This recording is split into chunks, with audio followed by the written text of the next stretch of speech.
Welcome to another edition of Grace Under Pressure, where my guest today is Dr. Angela Thomas. I'll tell you all about Dr. A in just a moment.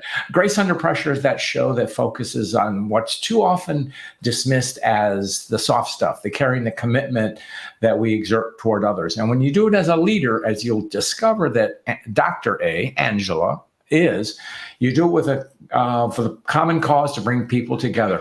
Welcome, Dr. Angela Thomas. It's a pleasure to have you on the show. Hello, it's such a pleasure to be here. Thank you, John, for inviting me. Great. I want to tell folks all about you. Dr. Angela Thomas, also known as Dr. A, began her career as a healthcare executive and university professor. She's got a career spanning over 20 years, though if you look at her, you think, nah, she can't be working for 20 years, but she has been. So she's a wife, a mother, and she is very focused in her church and her ministry and her family. And she's a author of a brand new book called Bullets, Babies, Boardrooms, Success Secrets from a Teenage Mom. So, okay, former teenage mom, tell us what led you to write this book. Well, thank you, John, for the wonderful introduction. And it really stems from that. And just being a teen mother and having accomplished a lot, and it goes to Grace, but having accomplished a lot in my life, you can imagine that many folks along the way have asked for tips and insights on how did you do it? How did you overcome adversity of having a baby at 16 and going on to not let that stop you when it came to your education and your career goals? And so over time, it's been a labor of love for a very long time, John. And it finally came to fruition. And so it's a love note back to the community. It's advice I give all the time. And it's a way of giving back. Wonderful. Well, I have a personal connection to you through someone who, quote, used to be your boss, Dr. John Delancey, who is at the University of Michigan Medical School and a renowned physician, a member of the Academy of Medicine or Institute of Medicine or whatever. And he told me that he got your resume. It was the last in the stack, and he didn't want to go through any more resumes, but something, it popped out. And what popped out to him was swing shift manager at a McDonald's. And he goes, this was for sort of an academic position. And he goes, wait a minute. And then he read your resume and all the things that you had done.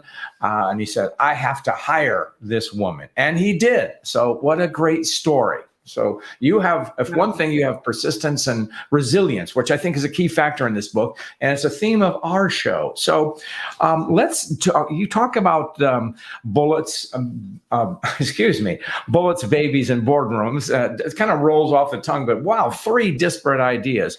So what does bullets refer to, Angela?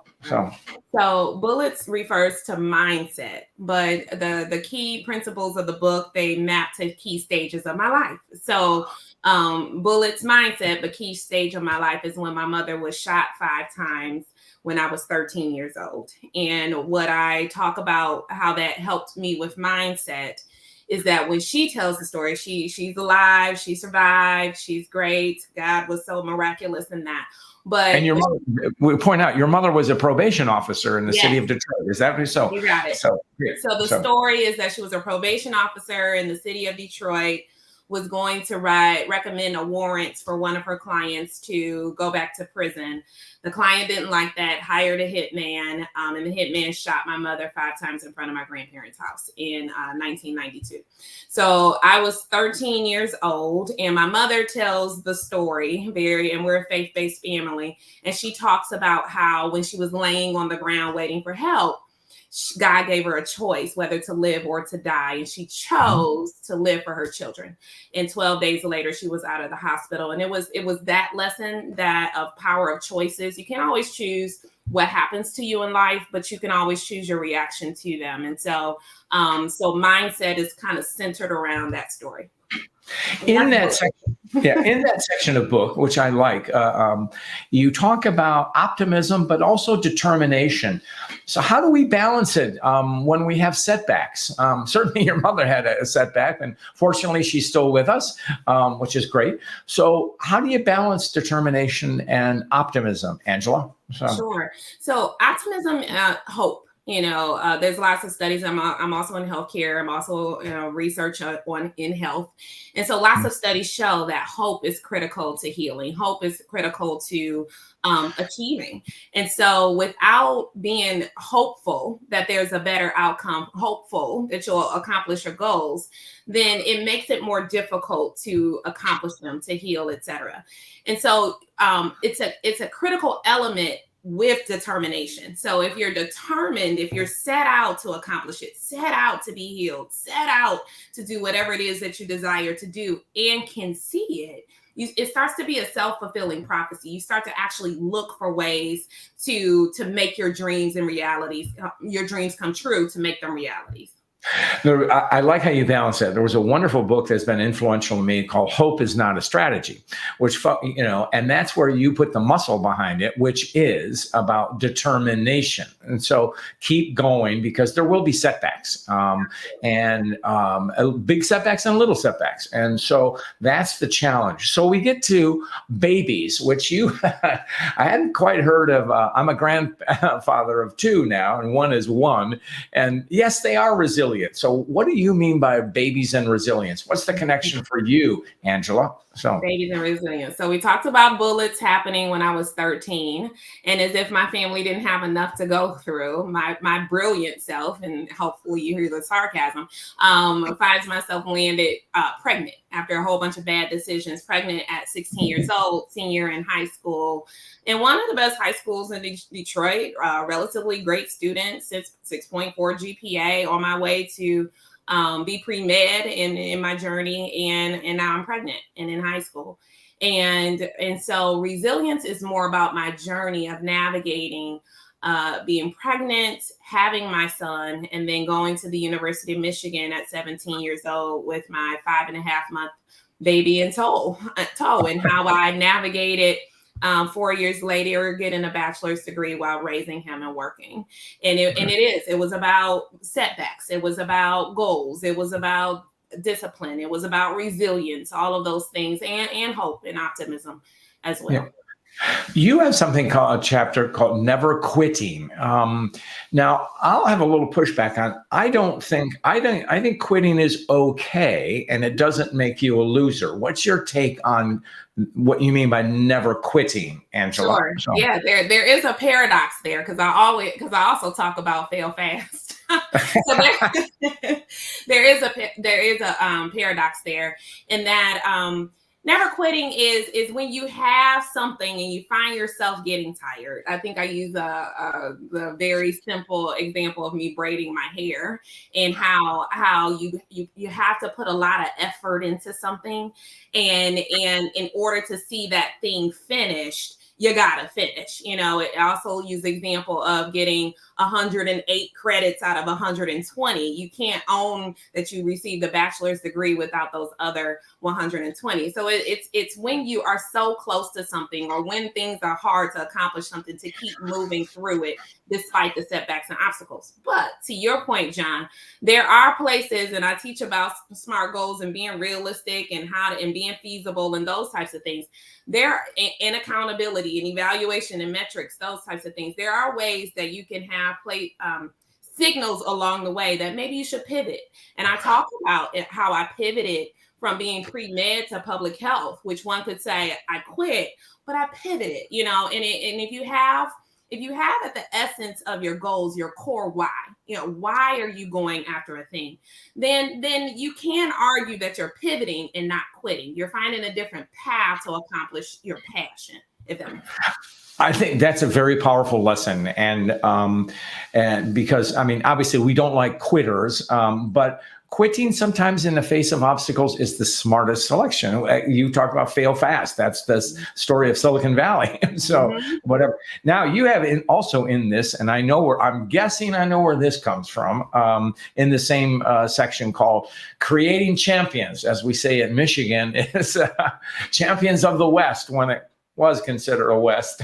So anyway, so what is champions? What does it mean to create a champion, Angela? So. Yeah, it is basically the premise that your journey, you can't do it alone. And don't try to do it alone. You got to have people around you who are champions for you and champions for what you're trying to achieve. It's your village. And there are different kinds of champions. I talk about having the person who's always going to tell you you're wonderful. Those people are great on your days where you just need to hear that you're wonderful. But it's also important to have the constructive critic, the person who really wants to see you succeed, but also will be honest about when things aren't going well, or if there's an opportunity for you to correct something or blind spots that you have. You need that and that's done out of love. And for me, I need some people praying for me in the background. And so those are my prayer warriors. Those are great champions as well. So those are some examples of creating champions.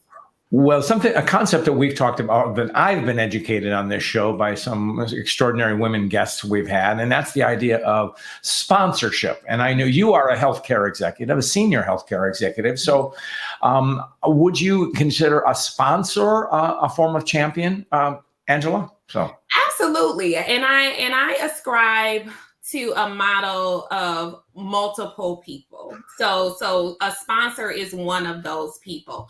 I also want people to understand that it's, for me, in the book, I talk about how folks can be sponsors or mentors or examples for folks, and they don't even know them. In this age of having video at our fingertips, books at our fingertips, Audible at our fingertips, and more, you can really dive in and learn from people you've never met before, and as well as those that you know. And there are folks for me that I look to for professionally in certain elements of professional. Some I look to for spiritual. Some I look to as a wife. Some I look to as a mother. You won't get a one size fits all for all of the facets of your life that you're trying to achieve. Financial advice, all of those types of things. So I absolutely ascribe to that. And I say in multiple ways. That's a great one. And what I liked your answer for one particular reason, and that it's not one person, it's multiple. And as you ascribed it to different different aspects of your life. In your family and in your professional or going forward. Now we come to the third section of your book, which is the one that makes me sit up. You go, okay, baby or bullets. All right. And then babies, that's a contrast. Then boardrooms. So what the heck is that connection, Angela? So.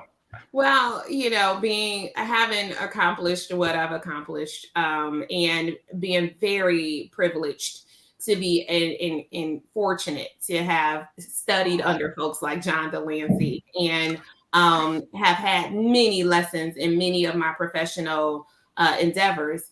There are some consistent principles that stand out there. And so it's the lessons from my professional life that when times I didn't get it right, sometimes I did get it right, but those things that I hold true to me now, and I always go to as a professional, and passing those along. Well, there's one chapter that bounces out or comes out to me, and it's something that is timeless, but it seems even more under the microscope now. And you call it the relentless grind. And certainly what we've been through in the last 2.5 years of the pandemic. And, you're in the healthcare field, you see it up close. So how do you deal with the relentless grind? Yeah. So relentless grind, as I talk about it in the book, is really about the hard work, like really having it in you to show up and do the work. And really, there's always somebody there who will go after it. What you won't do, somebody else will do. And so having that mindset that you'll go after it, and having the activity to back that up and the work to back that up is important. And I would say, like, in this particular climate of healthcare, the danger on the other side of that is burnout, right? So there's so much going on. There's so much work to be done. And there's really so many different opportunities, even within the space, to go after. Telehealth, going after that. Of course, COVID is facing all of us. Health equity is a big thing in healthcare. So just kind of trying to go after all of the things that matter. There's this push-pull of needing to have that grind to go after it and make the difference, but then also have self-care on the other side of that. But the relentless grind piece is the part of the equation that's essential to want to go after it. Great. And I think, does that complement the idea? You have a chapter called Tenacious Momentum. I like that phrase. What did you mean by, or what do you mean by that phrase? So. Yeah, Tenacious Momentum.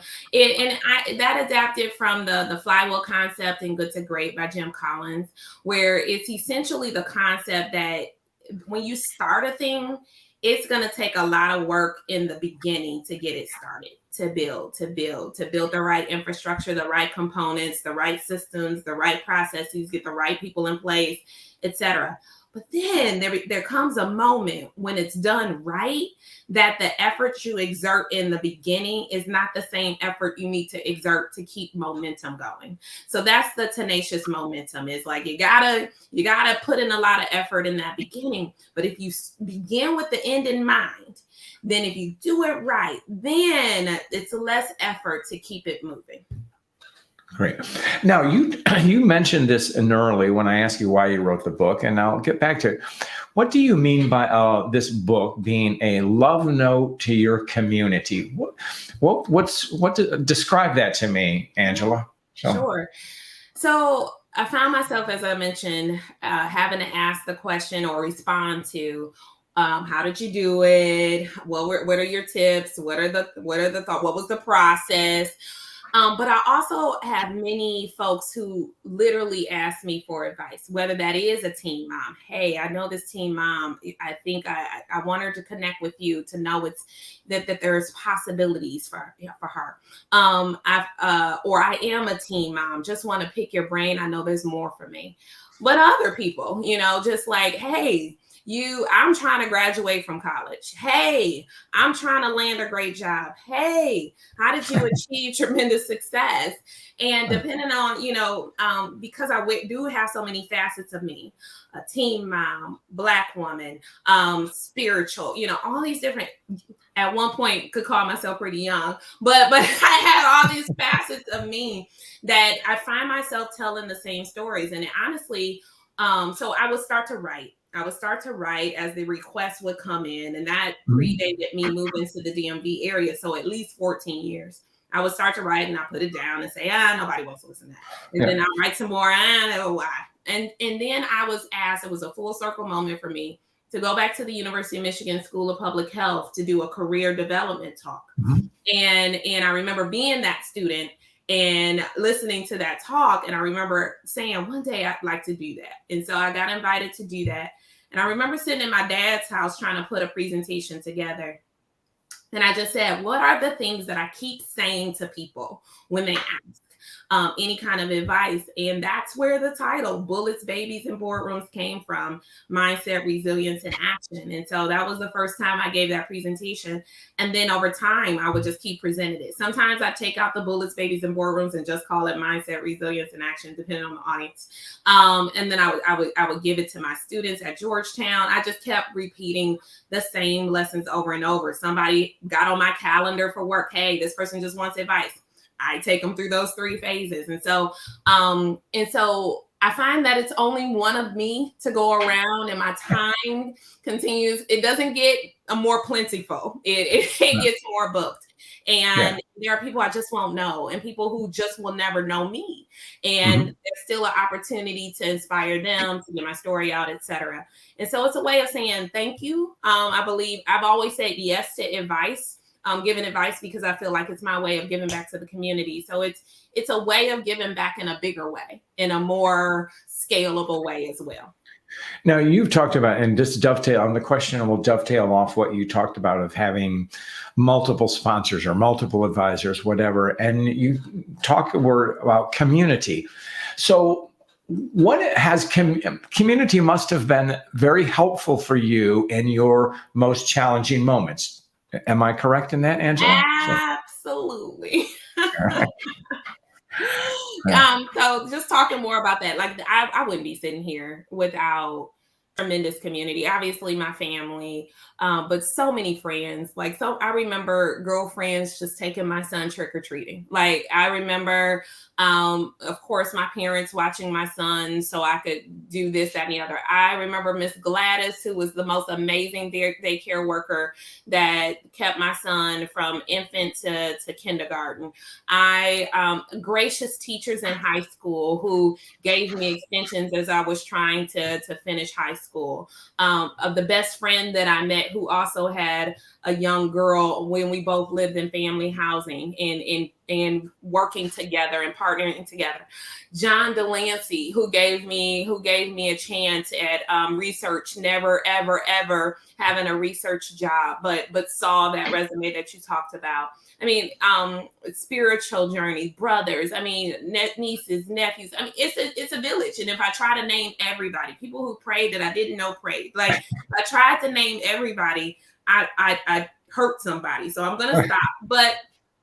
But it can't be done without a whole village of people supporting us. Well, I'm glad you focused on that because community is a theme that I am interested in and do research and focus on. And I like to think of a way of looking at a workplace, perhaps, is as a sense of community, in the sense of a togetherness, not uniformity, but the sense that we're in this for shared goals. Do you see a connection at all in the workplace, Angela? Because you are a senior executive in a major healthcare firm. So absolutely. So I've seen a difference when you talked about healthcare being extremely stretched, having a lot going on right now, and that couldn't be further from the truth. And I've seen it in spaces where we've tried to tackle a thing and there wasn't that unity. We're all in this together, and how difficult that was, and how much frustration came out of that, right? And I've seen it where the same situation magnified, but the only difference was a sense of togetherness. We're all in this together. Let's tackle it together. We're back here. And the difference in levels of frustration, none. Like it's dramatically flowers being sent. I mean, just a dramatic difference. Because when you start to row a boat together, and you have different positions on that boat, you're going to get to that destination much easier than if you have folks rowing in opposite directions, going against one another. It is just really important to have community together inside and outside of the workplace. And that's great. And there's also when we talk community too, it doesn't necessarily, again, I'll hit the word uniformity. We need the concept of psychological safety where we can speak our minds. Do you encounter that in what you do, Angela? So absolutely. So I embrace the concepts, three concepts: equity, inclusion, diversity. And all of them, they're related. They're different. So diversity is make sure you have differences at the table. That doesn't do any good if you don't allow those voices to speak up, or they don't feel safe enough to speak up. And when they feel safe enough to speak up, psychological safety, then you get inclusion. So now there's inclusivity. But if part of that isn't considering that there could be individuals who have a different starting point than other individuals, and whatever that is you're trying to improve on, then you won't get equity. Folks ahead of the game will get further ahead of the game. So I believe in all three of those, and that's why psychological safety is such a key component to all of that. I think the equity that you talked about is critical. And you're a stellar example of that because, yes, you were on the path of, where you were, but at 16, your life took a major pivot. And for many people, sadly, that derailed it. could derail, but not you. And you achieved it. And so you come to, what does that mean, having overcome these things I want to focus this on the business and the professional aspect. How do you radiate that to others? I mean, what's your perspective when you communicate to other senior leaders, Angela? So yeah, over the piece of just overcoming that piece, John. Well, no, I think you have a different lens. You look at life in a different way, and which is different from many of us who come, on a more linear path. So yours is a valuable voice, and that's how do you make it heard? Great, I gotcha. I show up as unapologetically me. And so I don't think there's a single person I work with who doesn't know I was a teen mom, who doesn't know my mother was shot, who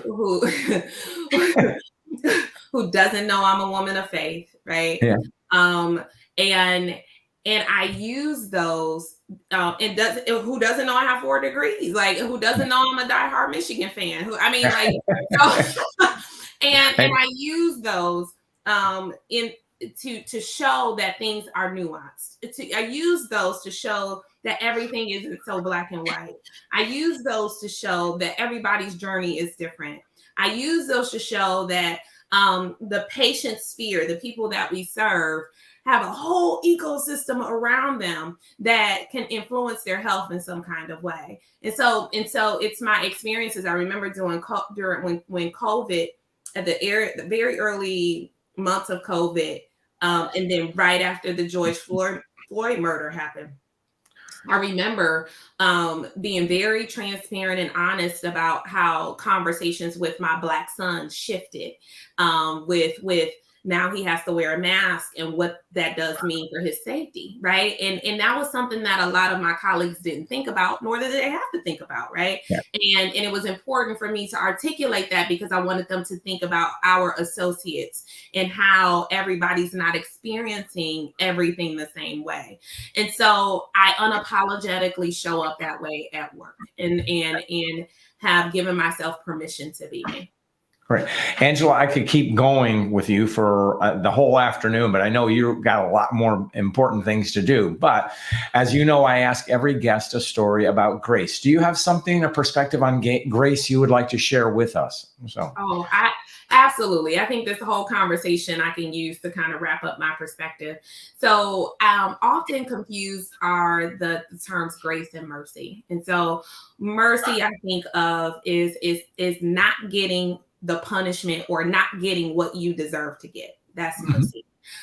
And so grace is getting something you just didn't earn. You just didn't deserve. Like it is I don't have the right to this, but I got it. And I feel like my story is so much filled with grace. Like I don't to have a boss like Dr. John Delancey, find my resume under a stack of whatever, right? That's grace. Like, and to have the opportunities come as a result of that, the open doors, that's grace. I got a lot of stuff that I didn't deserve along the way that I'm very grateful for.